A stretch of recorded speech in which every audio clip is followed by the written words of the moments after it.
We're all feeling a little nostalgic on the eve of the finale. Working on this. It's just in a few days. Monday. Why did you say the eve? Or on the pre-eve, 5 days eve. Yeah. There you go. There's probably a word for that in like old English. 5 days prior to, a heavy fortnight prior to the airing of the thing. We're all feeling kind of nostalgic, so we thought it would be fun while we have the core cast here to do a little scene for you guys. This is rewinding us all the way back to the very, very first episode of the series. We thought it would be fun to read a little bit from that original script and take a trip down memory lane. So, if you guys will indulge our nerdiness. For you guys, just a treat, read of Tourist Trapped, first episode of Gravity Falls. Cold open. We began on a shot of the sun shining where a barbecue/picnic is taking place. A man is flipping burgers on the outdoor grill. Summer break. Barbecue guy. So you want cheese on that hun? Sure, Hank. Kids are running around playing. People are eating and enjoying themselves. A time for leisure, recreation, and taking her easy.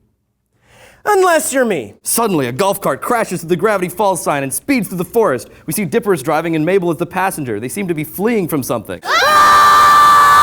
It's getting closer! A huge shadow of something growling casts over their cart as they drive away to try to avoid it. Giant monster hands try to snatch the vehicle as they drive out of reach. My name is Dipper. The girl about to puke is my sister Mabel. You may be wondering what we're doing in a golf cart fleeing from a creature of unimaginable horror. The monster grabs a tree trunk and throws it, barely missing the golf cart. Look out! A huge tree lands right in front of the golf cart's path. Ah! Rest assured, there's a perfectly logical explanation. Yes. Act 1. Exterior wood, same day, same time. Let's rewind. It all began when our parents decided we could use some fresh air. We see a shot of Dipper standing next to Mabel, playing a video game. Mabel is holding a very fat cat. Mabel and Dipper are in the living room, parental arms, grab them, throw a sleeping bag into their arms, and shove them off to Gravity Falls. They shipped us up north to a sleepy town called Gravity Falls, Oregon to stay at our great uncle's place in the woods. Cut to an old-time illustrated map of Oregon. Interior, mystery shack, attic. This attic is amazing. Check out all my splinters. Dipper turns from the window to come face to face with a goat. And there's a goat on my bed. Hey, friend. The goat starts to chew on Mabel's sweater. She smiles, oblivious. Oh, yes, you can keep chewing on my sweater. My sister tended to look on the bright side of things. Cut to Mabel rolling in grass for no reason. Yay, grass! Cut to Dipper is looking stressed while a woodpecker pecks at his forehead. But I was having a hard time getting used to our new surroundings. Suddenly, a monster in a mask sneaks up behind Dipper. Boo! Ah! Dipper runs off. Grunkle Stan is revealed to be the masked person. And then there was our great Uncle Stan. That guy. Stan continues laughing way longer than he should. Was worth it. Cut to, Grunkle Stan is leading a tour through the mystery shack. We see a mounted jackalope head. One of its antlers falls down. Our uncle had transformed his house into a tourist trap he called the Mystery Shack. The real mystery was why anyone came. Ladies and gentlemen, be astounded by the sass crotch. He gestures to a Yeti in tidy-whities. The crowd takes pictures excitedly. Whoa. Wow. That's a thing you don't see every day. Gosh. Wowzers. Cut to, Dipper and Mabel standing inside the mystery shack shop surrounded by souvenirs. And guess who had to work there? Mabel reaches out to touch a giant eyeball. Grunkle Stan smacks her hand away with his cane. Ooh. No touching the merchandise! Exterior mystery shack day. It looked like it was going to be the same... Oh, sorry. It looked like it was going to be the same boring routine all summer. Until one fateful day. Mystery shack, gift shop day. Mabel's head appears among the Grunkle Stan dolls, peering at a boy reading a note. He's looking at it. He's looking at it. The boy reads the note, confused. Do you like me? Yes, definitely, absolutely? I rigged it. Mabel, I know you're going through your whole boy crazy phase, but I think you're kind of overdoing it with the crazy part. What? Come on, Dipper. This is our first summer away from home. It's my big chance to have an epic summer romance. Yeah, but do you need to flirt with every guy you meet? Cut to, montage of insufferable flirting. Mabel saunters up to a dreamy tourist. My name's Mabel, but you can call me the girl of your dreams. I'm joking! Mabel shoves the tourist too hard. He collapses into a stand of postcards. Whoops! Cut to Mabel standing behind a boy holding a turtle. Oh my gosh, you like turtles? I like turtles too. What is happening here? Cut to Mattress Prince Mattresses. An acne-riddled teen dressed as a dumb prince costume calls out to his subjects. Come on, come all, to the Mattress Prince's kingdom of savings. Mabel pokes her head out from behind some balloons. Take me with you. Ah! Cut back to today. Mock all you want, brother, but I got a good feeling about this summer. I wouldn't be surprised if the man of my dreams walks through that door right now. Stan enters through the door, looking worse than usual. Hi, I'm here. I'm Stan. Ugh, why? All right, look alive, people. I need someone to go hammer up these signs in the spooky part of the forest. Not it. Not it. Also not it. No one asked you, Seuss. I know, and I'm comfortable with that. Seuss jams a candy bar in his mouth. Wendy, I need you to put up this sign. Wendy remains sitting and reaches for the counter in a lackluster manner. I would, but I can't reach it. She stretches her arm out in the general direction, never looking away from her magazine. I'd fire all of you if I could. All right, let's make it eeny, meeny, miny, you. What? Stan hangs Dipper with this sign.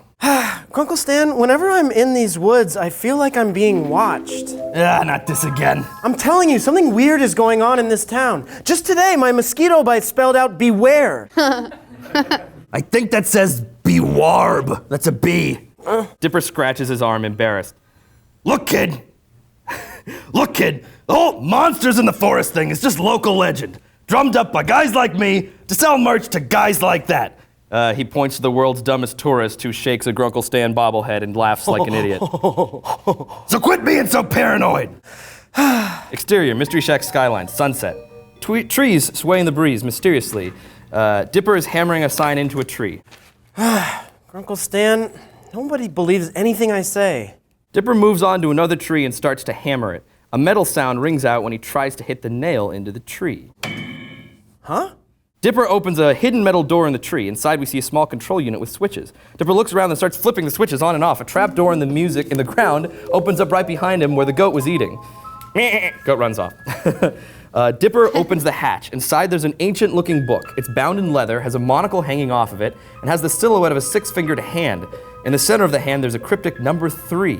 Dipper picks it up and examines it. What the? Dipper turns it to a random page. As he flips through, he sees strange hieroglyphics, alchemy, futuristic equations. He stops on a journal entry and reads aloud. It's hard to believe it's been 6 years since I began studying the strange and wondrous secrets of Gravity Falls, Oregon. He begins flipping through the pages, baffled. What is all this? He begins reading. Unfortunately, my suspicions have been confirmed.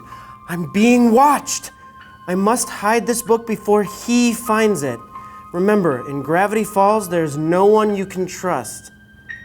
No one you can trust. Hello! What you reading? Some nerd thing? Hides the book. It's nothing. It's nothing. What, are you actually not gonna show me? Let's go somewhere private. Exterior, Mystery Shack, night. The last tourists are leaving for the day. Dipper is in the living room pacing, super excited. It's amazing!